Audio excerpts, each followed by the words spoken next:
Hey everyone, welcome to the channel. I'm Kristen, and this is a place where we hang out and make interesting nails together. Today I'm making a nail set inspired by the 1981 movie My Bloody Valentine. I'm super excited to share with you the process and also share some cool things about this movie. So if that sounds like a good time to you, please take a moment to like this video and subscribe for more. I'll be using UV carving gel for the very first time to make my own custom nail charms. I'm really excited to show you. And just before we start talking about the movie, just a shout out to my friend Kristen from Texas who mailed me this product. And prior to receiving it in the mail, I was actually stressing out about how I was going to make this set. So I feel extremely fortunate to have received this in the mail. And yeah, thank you, my friend. I appreciate it. All right, to introduce this film, My Bloody Valentine is an 80s slasher movie. It is directed by a guy that you've never heard of, and it stars a bunch of people that you've never heard of. Unless you're Canadian, and then your parents definitely know who Cynthia Dale is, but aside from that, it is not a very well-known cast and crew. For better or for worse, this movie is very Canadian. Most of the actors in it are from Canada, and it just happens to have been filmed in the Sydney mines in Nova Scotia, which is the same province where I live. It's a story of a small mining town that's living in the aftermath of a Valentine's Day massacre. 20 years prior, the town, which is called Valentine Bluffs, of course, they were at their kind of annual Valentine's Day dance. It was a whole thing, it's a big Valentine's Day town. You get the idea. And on this fateful night, there's people working in the mine, and two supervisors decide to leave early because they want to hit up this dance. Okay, they're ready to party. But coal mines have this whole thing with methane gas, and it always has to be checked and regulated so that shit doesn't explode. And of course, on this night, the two supervisors left without checking the gas levels or something, and of course, there was an explosion. I feel like it's implied that the town didn't hear the explosion because they were partying too hard, but I kind of forget. I'm a little fuzzy on this story. It's very convoluted. So there's 5 dudes trapped inside the mine shaft because of this explosion. And I think it takes a long time to actually dig people out of those situations, so they didn't get to them right away. And by the time they actually got there, there's only one guy left.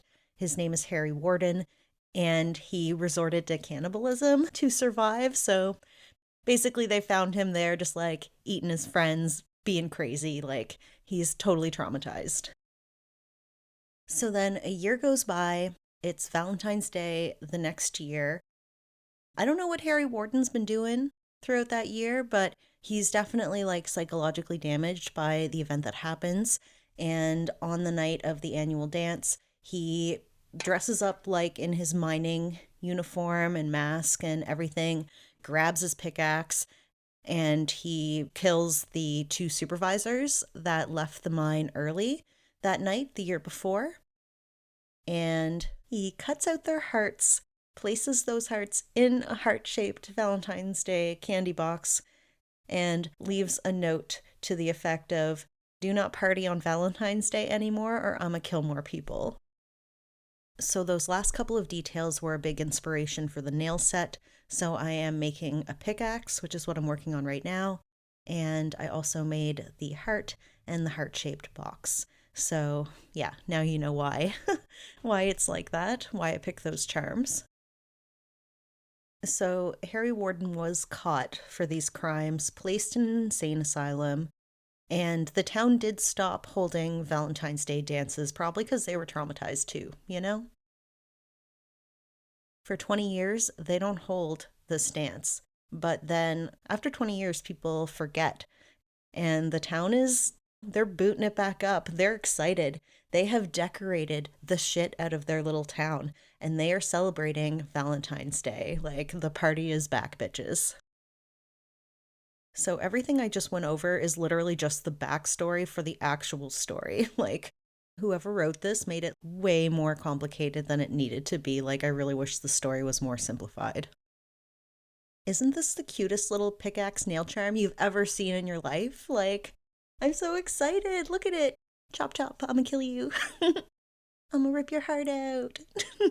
Anyway, I'm like super excited with these nail charms. I did not even think I was like capable of making something like this. I thought it would turn out a lot shittier than it did, so I am very, very pleased. And if you have any questions about like what I'm doing or what I'm using, please ask me in the comments section. I'm definitely more than happy to answer any questions that you might have. One thing that I've been doing that I don't think is apparent in this video is that I am occasionally dipping my sculpting tools into a little bit of rubbing alcohol, and that just like prevents the clay from like sticking to the tools and also help me like smooth out some edges from time to time. So just a heads up if you're thinking about working with it as well, like a little bit of rubbing alcohol does help with working with it.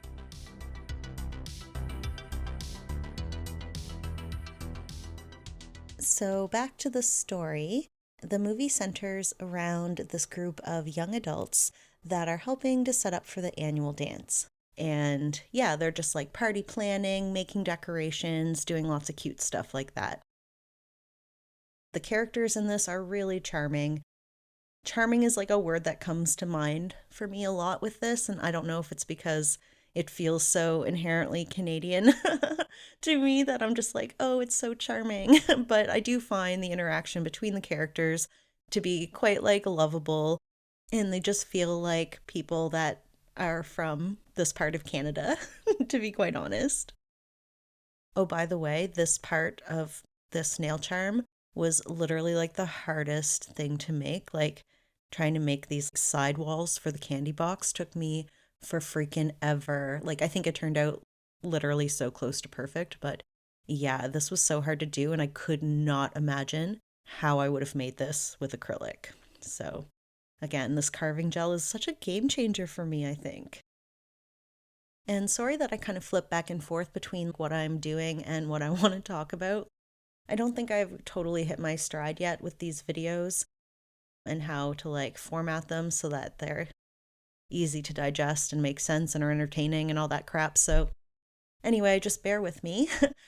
The charms are looking great. I'm so happy with them. I did add a scalloped edge around the heart box, which is just indicative of how they look in the movie.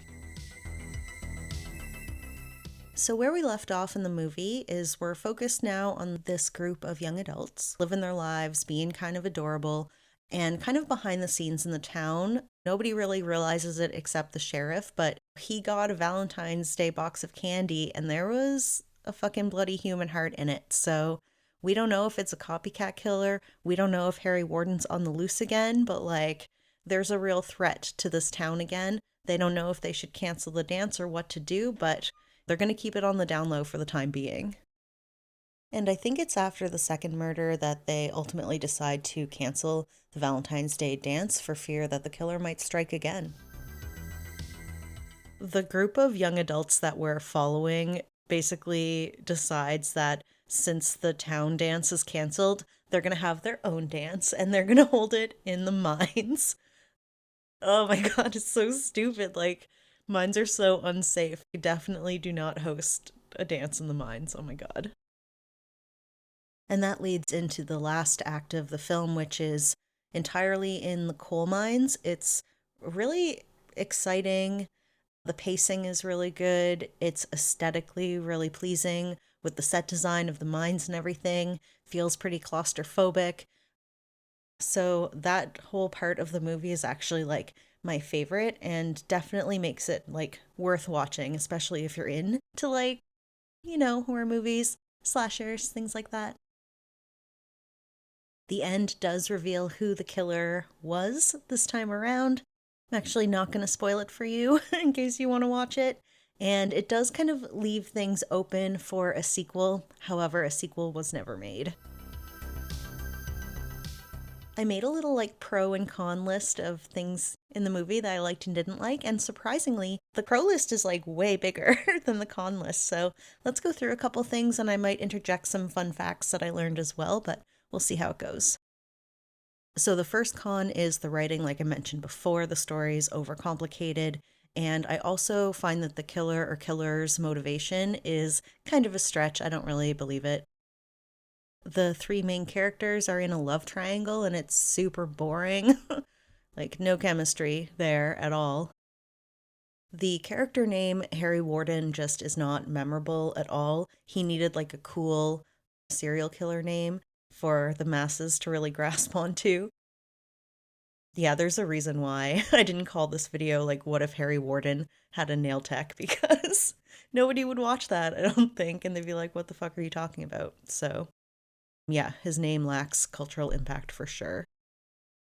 And the last thing about the movie that I don't really like is the opening scene. And although this opening scene is very fun and sexy, it makes absolutely no narrative sense to the rest of the story, and I just like can't get past that. Okay, and before I dive into some of the coolest aspects of this movie, I'm just gonna let you know that I'm working on like a piece of fabric to kind of hold the heart inside the box. It's okay. I wish I would have done it a little bit different, but it works for what it is. And I love how the heart fits like perfectly inside the little box I made. Like, I'm so proud. And if you're familiar with this movie and have seen it before, please let me know your thoughts down below. Or if you know of any other horror Valentine's movies that I should check out, I would love to hear some suggestions. Oh, and as a side note, this movie was remade in 2009. It's a very different feeling movie, but it's also very fun. And I would like to maybe do another video, but focusing more on the remake. So I don't know, we'll see how things go down the road. But I think that one's more easily accessible, like easier to find to watch on streaming and things like that. So let me know if you've seen that one as well and what you think of it.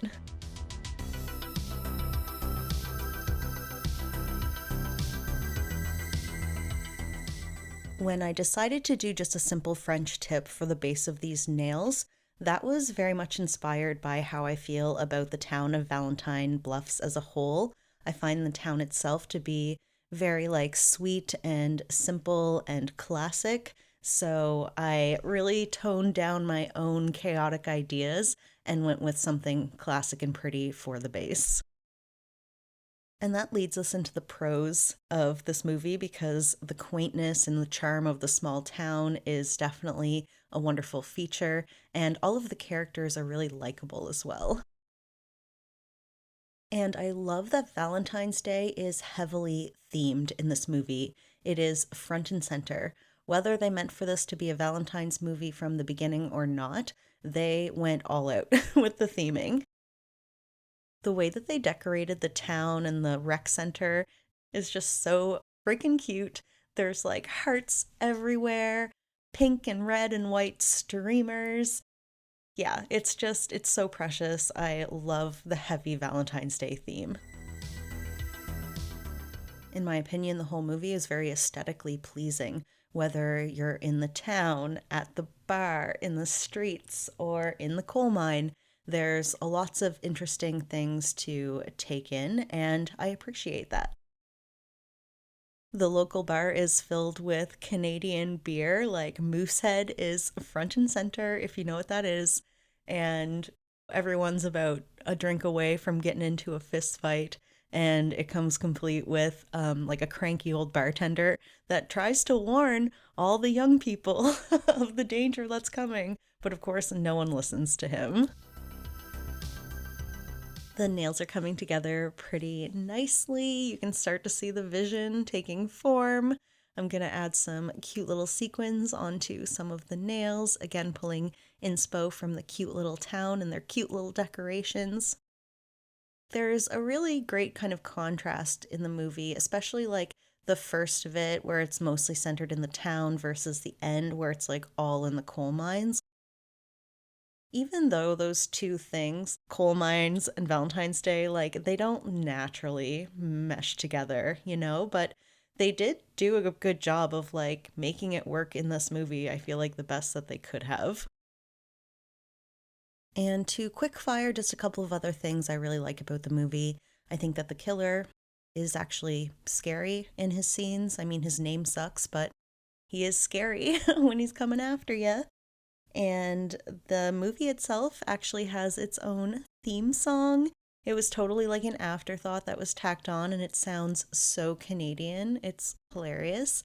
But yeah, there is its own theme song that plays at the end through the credits. Oh, and the song is called The Ballad of Harry Warden. Ugh, I can't with that name. He should have been called something cooler, like even something simple like the Coal Mine Killer would have had more of a ring to it, you know? So, regarding the nails, this thing that I'm doing with the plastic wrap is a new technique to me. I tried it to see if we could get the sequins to lay flat, and it worked so well. The nude color is transparent, so I was able to cure it from underneath the nail to make sure all the gel cured underneath the sequins. But yeah, I was pretty pleased with how that worked out. Okay, let's get down to the heart of the movie, which in my mind is the setting of the coal mines. And the coal mines are the reason why they chose to film in Sydney, Nova Scotia, Canada, because of the aesthetic feeling of this decommissioned mine that was there. And the next thing I'm going to tell you is my favorite thing ever that I've learned about a movie. And it's so Canadian that it just kills me. I can't. So, when the townspeople of Sydney, Nova Scotia, realized that, there was a movie coming to be filmed in the mines, they were super excited and super keen, and they spent $50,000 to like clean up the mine before the production crews arrived. And then when production arrived to, start filming and getting ready, instead of getting this like, atmospheric, dirty coal mine, they instead got this pristine, perfectly clean coal mine. And it just wasn't what they needed. Like, it was a bad move, people of Sydney. Like, not a good move.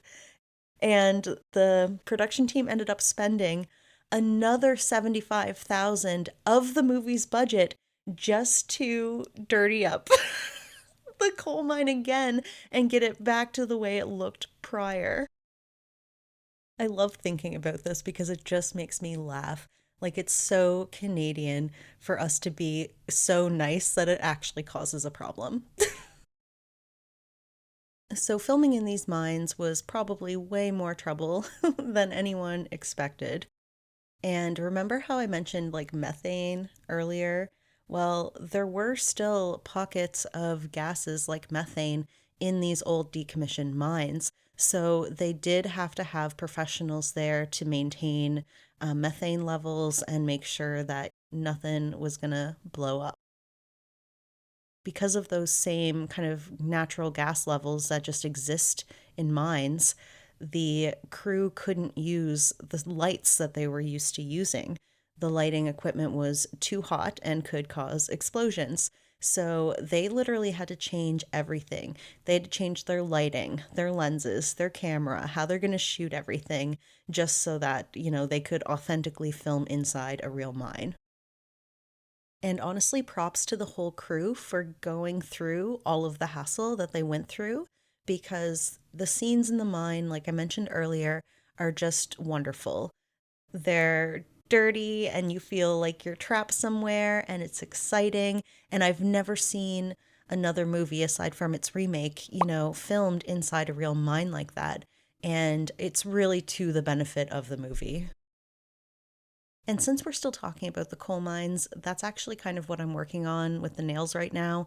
I'm adding kind of like a smudgy coal flair to it. I mean, obviously, artistic interpretation, but the characters get covered in coal dust and it's just like a big part of especially like the end of the movie. Everyone's fucking filthy from being in the coal mine. So yeah, that's why we're adding these dirty coal mine marks all over the nails. I really like adding this touch, but I think that for anyone like looking at this set like on my Instagram or anything without really knowing the backstory of the movie and how like important the coal mine is and getting dirty and smudged with coal, like people might not realize why I added that element in, but now you know. So here's our sweet little nail set that's been corrupted by a murderous coal miner. Hopefully that's the vibe it's giving.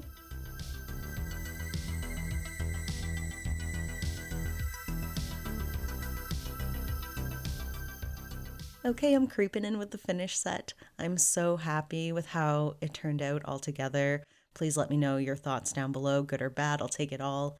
And if you had a fun time during this video with me, if I entertained you, made you laugh, made you learn something, then take a moment to like, share, subscribe, send me a couple dollars on Ko-Fi if you want to support me that way.